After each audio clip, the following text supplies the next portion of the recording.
Welcome to HortTube. My name is Jim Putnam. In this video, we're going to talk about our new garden in Wallace, North Carolina. This is at Johnson Nursery. They have a garden center attached to their main nursery, and then they have this is the Gardens of Southeastern North Carolina, is what this garden has been called. And it's quite beautiful. There is a circular area out in front of a tent where a ton of annuals, just an absolute ton of annual color. And then you enter into this part of the garden. It's got this beautiful steel edging. It's got this cypress mulch. It's got all of these flowering perennials and annuals and shrubs. And you know, we're thinking about how we're gonna do our garden design. How do you stand out when the clown college design that we typically implement in our garden, and we're shooting this in May. This is the beginning of the color here in this garden. How do you stand out? How do you get people to leave this, okay, to go over here to our garden, which we're on our way to walk to, when again, my normal design, what we call it at the house, is clown college design. We just overwhelm the space with flowers, with interesting shrubs and trees and conifers and color and foliage color, and we do all of those things to try to draw someone in. But here we are in a garden that's already underway, being established, right? And we're going to ask them to come into this space and then want to leave it and come around, and come to our space. So we don't think clown college design is going to work when when the other side of the garden has just literally millions of hundreds of thousands of flowers, right? You have the circular flower area out front, and then you have this really well designed kind of high shade space with all these beautiful flowering things.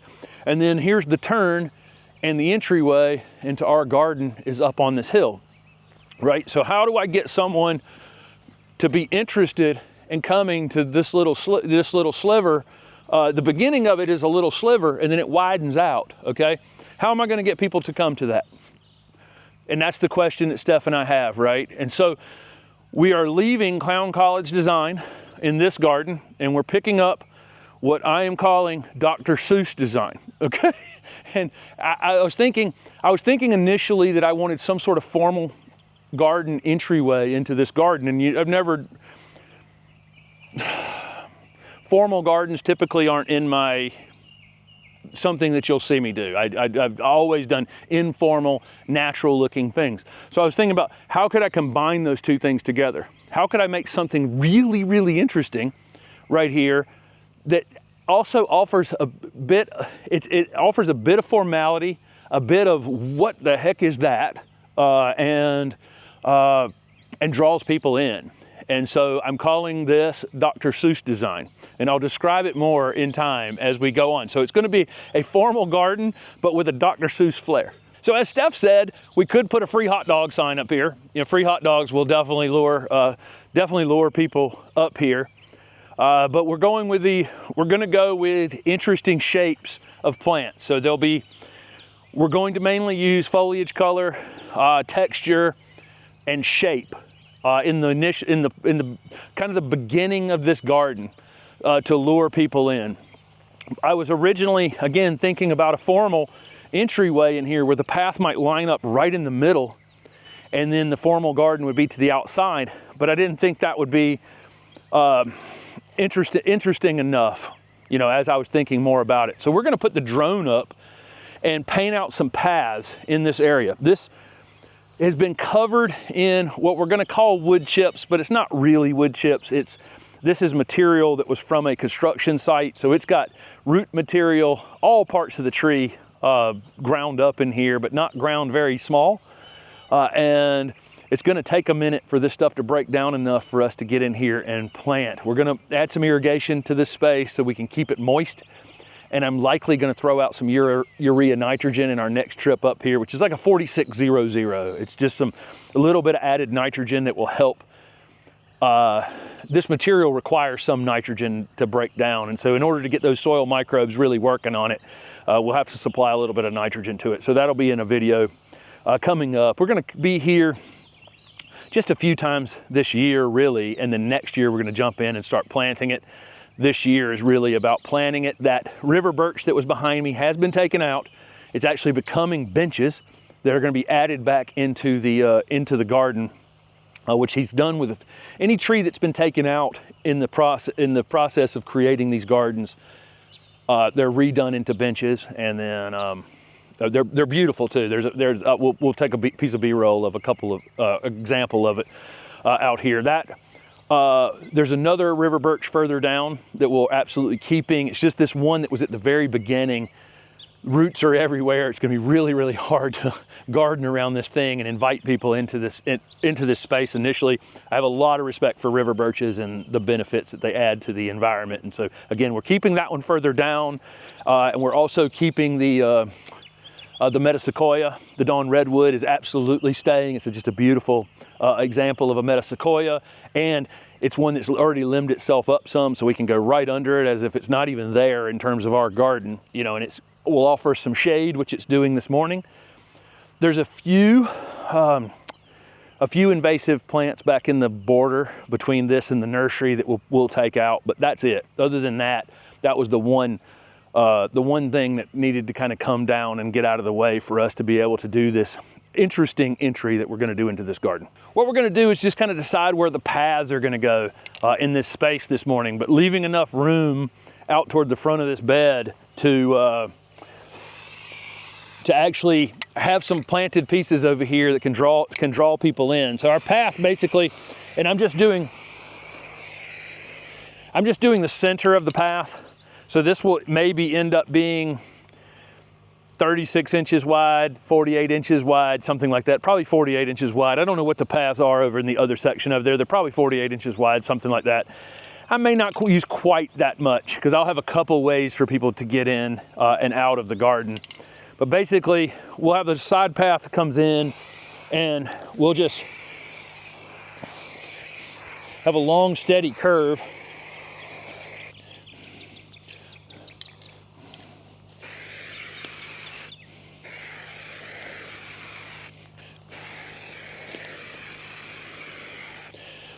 Somewhere up in here, any place a path is going will end in something that's interesting. Okay, something else will be added to the garden. Any place there's a choice to make a turn, we'll have some sort of thing at the end of that to draw your eye to it. Like you want to go to the end of the path because you want to explore what's there. You get to the end of the path and then you turn, right? Here, the garden is so narrow that obviously you're going to be able to see most everything. Once we get out into the wider parts of the bed, we can create a little more mystery out there. But from here, this will go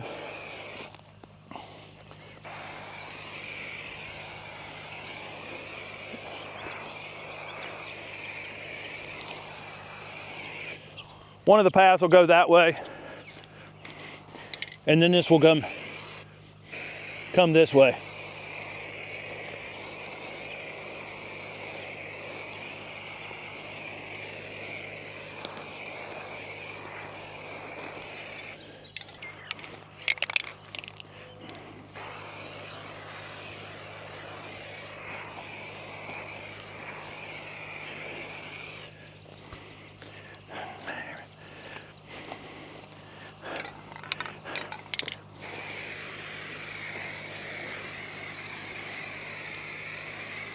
Where I split the path back there, I get a little closer to the edge with this one, so there's a narrow spot.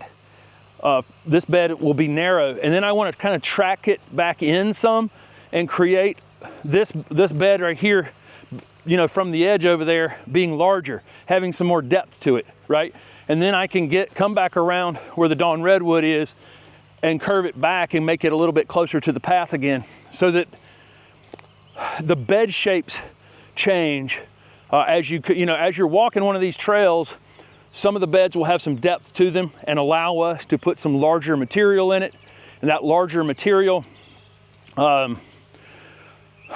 that larger material will allow us to kind of block the line of sight further up into the beds. And again, you're trying to build some mystery. We're trying to create rooms out of this space, and and not be able to see everything from down there.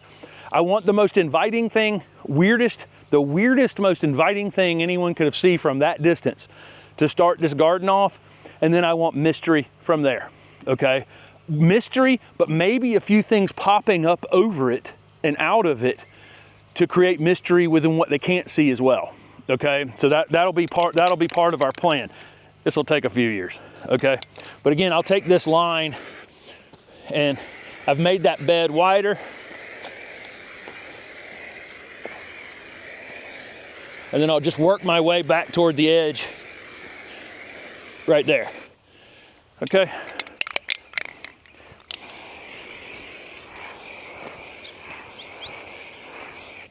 And I'll do the same thing over here. This middle section right here is going to give us plenty of room to create some mystery.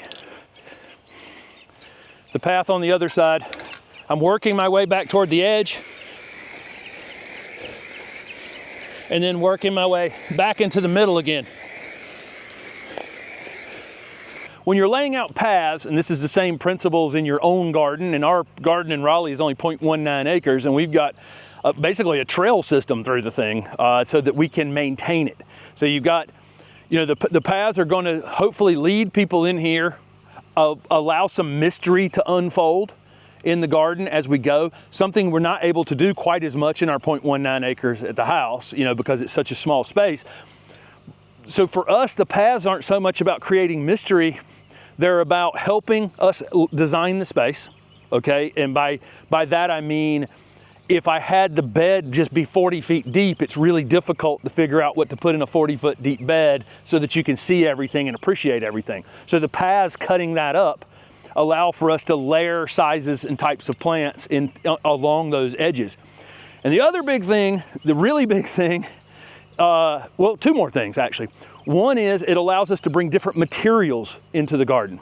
So we can use, you know, for these trails, they may be wood chips, or they may be hardwood mulch, or they may be cedar mulch, like in the other garden over there. Or they may be, a section might be brick, or a section might be stone. A section might be, it might allow us to basically say, hey, you're now leaving the Dr. Seuss land, okay, and you're coming into something else. So right here along at this point in the path, you know, going the rest of the way on this side might be something else, might be able to redefine that space in that way. And then really one of the biggest things is it allows for maintenance, okay? So as I've drawn out this division back here and I've gotten this wider and wider and wider, right? How am I gonna mulch this spot right here when this thing is absolutely positively full of plants? So I really want to, well, I wouldn't stand in a good place to show that right here. If I'm standing in the middle of this, some point in here, I want to continue this main trail going this way like this. Same thing with that one. But I'm probably going to take some sort of much narrower path and slide it in across here in between things. So this might be a few single stepping stones that allow people to see that they can make a shortcut over to something else. I don't know what it'll be. But that's kind of the point here. But the real point is I can take a single wheel wheelbarrow and I can come along this path right here and I can dump a load of mulch right here, right? And I can maintain this. I can weed it, whatever I want to do, you know, whatever I need to do. So occasionally I got to think about how I'm going to service this bed in the future. You think I'm making a YouTube video for you guys to show the lines on the ground. I'm actually doing a drone video for myself as well. The drone is such a good tool for design. I laid out the entire garden in Raleigh, you know, using the drone, and it's an extremely effective tool. I actually used it at my nursery for laying out beds, you know, in the nursery space as well. It's really an extremely effective tool. Initially, you know, you don't need it in an ongoing way, but initially if you put that drone up over you, or you have some sort of satellite view that you can download from Google or whatever of the space, it's really much easier to design from top down. When we're talking about the paths, you know, not so much the plants, but certainly the paths are helpful. So today I just want to make sure, I'm trying to get these beds laid out. Steph and I did the measurements on the space. We know how big the space is. Today I'm just trying to lay a path network out over that for the first maybe third of an acre or so here, and then we can get started on the actual plant design going forward, so that we're not caught off guard in February or March trying to find plants that we're looking for, because there's still a shortage of plants everywhere. So we want as much preparation as we can do here, the better. And of course, you know, late spring and summer are the best planting months. I talk about that in a weekly garden planner during the summer months. You know, sometimes you can't necessarily work out there, but you can certainly go out and dream, right? Okay, no.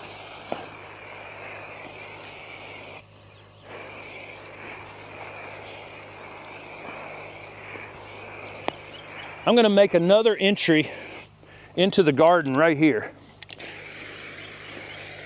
And what I'll likely do, all right, so what I'll likely do, I have the entrance down there. I'll make an entrance here that will give you a decision to go left or right, okay? So ultimately, this will be a split in the path, but it'll be another entry point into the garden right there. And go back over to this other side and extend it.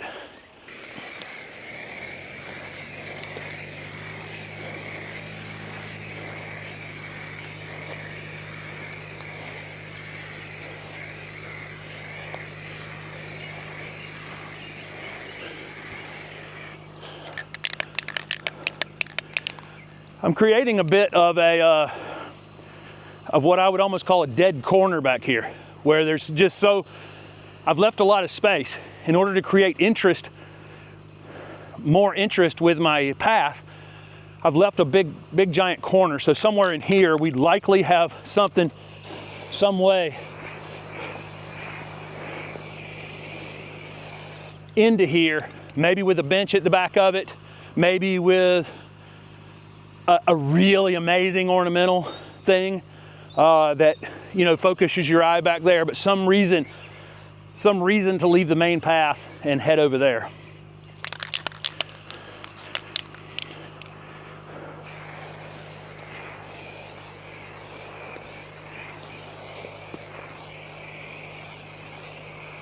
Okay, my idea has been this narrows as it gets further back. This is kind of the widest part, and then it narrows again, that I ultimately want to bring these two paths together at a larger intersection somewhere right back in the middle back there. We can always change our mind once we paint something on the ground.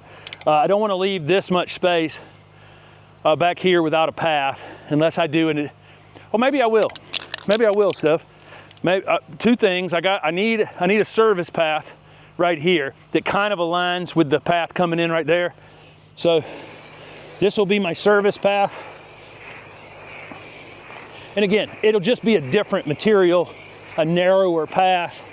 It won't look like one of the main paths going across here, but it will allow us to bring mulch in to this edge path and come to here or any place and get mulch, plants, all the things we're going to be doing in this space.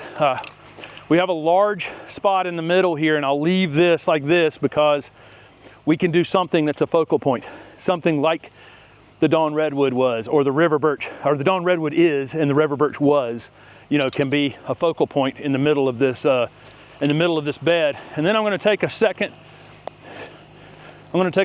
path, and this one may be narrower. This kind of secret path to this garden back here may be a different kind of path.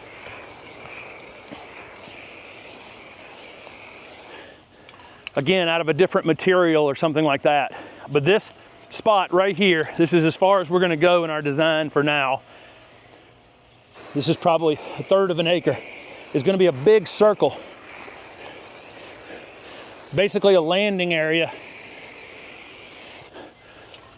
where two paths come together, okay, and then probably on this side two paths separate to go in a different direction on the other side. So here's a quick flyover of the path system. That's where we started. We left plenty of room down there to do some interesting things. You'll have a choice in which way to go. If we follow the path to the right here, you can see how I curve in and out from the edge And if we once we get to this spot right here, you see the little white line going to the left, that's basically going to be my service walkway to cut across to the other path so we can mulch and do other things, but we won't look like the other paths. It'll be something narrower. Then you can see right here, I left a big chunk of corner open, and I drew a line up in there, so we'll put some sort of bench or something up in that area, and then be able to garden around it. I got the line going pretty close back into the to the wooded space on the back corner. And then there's another path. That 90-degree angle to the left is another cut across. And then right here is a choice in paths. And I think the path to the right will be a narrow one that we do a sort of kind of a narrow path. It won't be the main path. The one going to the left here is more of that more of the main path. And then it'll get to a spot right about here where the two main paths will come together. There'll be some sort of circle-ish space there. And then we'll have two paths that leave it on the back side later on. And then if we work our way back, here's the path on the other side. And that's where the other entrance into the garden is going to be, is right there. That little 90-degree, there's the main path, and then that little 90-degree turn is the cut through over to the other path for maintenance. And again, getting further from the edge and then getting closer to the edge, giving the tree a wide berth for the path so we can plant something close to it would be ideal. And then flying under the tree right now, the curves aren't exact right this minute, but there we just flew over that cut through again. And then we get to the spot where we came together behind where that river birch was. We're so excited to start this project, but we definitely, I mean, the main thing for us was, you know, as I thought more and more about this how I was going to, you know, think through this design, the layout is pretty straightforward. I've been painting these lines on the ground, you know, for a long time. I kind of know how to navigate things and maintain them in the future. So that's kind of the easy part. But the real problem, the real struggle here was going to be, how do I say, hey, this is something different. This is something that I definitely want to wander over and see, because there is a little bit of distance between the two. And I think we'll be able to do that, and you guys will learn what Dr. Seuss designed, a Dr. Seuss designed formal garden will look like very soon. You know, be patient on that one. The plants will be interesting here in a very different kind of thing. You know, I've had the home garden there in Raleigh, and I talk about lots of plants that you may not be able to, you know, you may not be able to find out in the world, but things that go in here will be grown right over there. So you'll be able to come and, you know, if you see something in this garden that's interesting, hopefully it'll be a place where you can come and see what plants actually do in some period of time after they're in the ground. But our main purpose here today, get these lines laid out on the ground, figure out where they're going, figure out where the benches are going to go that are going to be made out of that river birch. At least we know where one of them is going to go. Another one will go a little bit further down. Wood chips are down, very chunky material, but next trip over here, we're going to put down some urea nitrogen. Irrigation is going to be run between now and then so that we can keep this area moist. The only way we're going to get this engine going and get this stuff breaking down is going to be to keep a little bit of moisture on this soil. And the other thing I'm doing before I leave is I'm going to dig out a bit of soil from a few inches down. I'm going to spread these wood chips out, and I'm going to dig down, and I'm going to carry a couple baggies of soil out of here and do a soil test initially. I did that on the other garden, and there just wasn't anything that was out of whack, that was out of normal. Our pH in Raleigh is 5.8. I expect it to be probably a hair lower than that here, maybe. We'll see. We'll see. We're about 35, 40 minutes kind of north of Wilmington is where this is, Wilmington, North Carolina. I expect the pH to be a hair lower, but I don't expect there to be any real problems, but I do want to check that before I go into it. I don't want to plant the plants in the ground and then find out the plants start telling me that there's issues with the soil, right? I want to know this going into it. I do not correct minor problems. So I'm going to get a soil test back, and it's going to say I'm a little low in this, or I'm a little high in that, I'm a little this, I'm a little of that. All those I'm a little ofs, I completely ignore. because we're trying to build a soil biome that will bring those nutrients to the plant as long as there's some of it in the soil.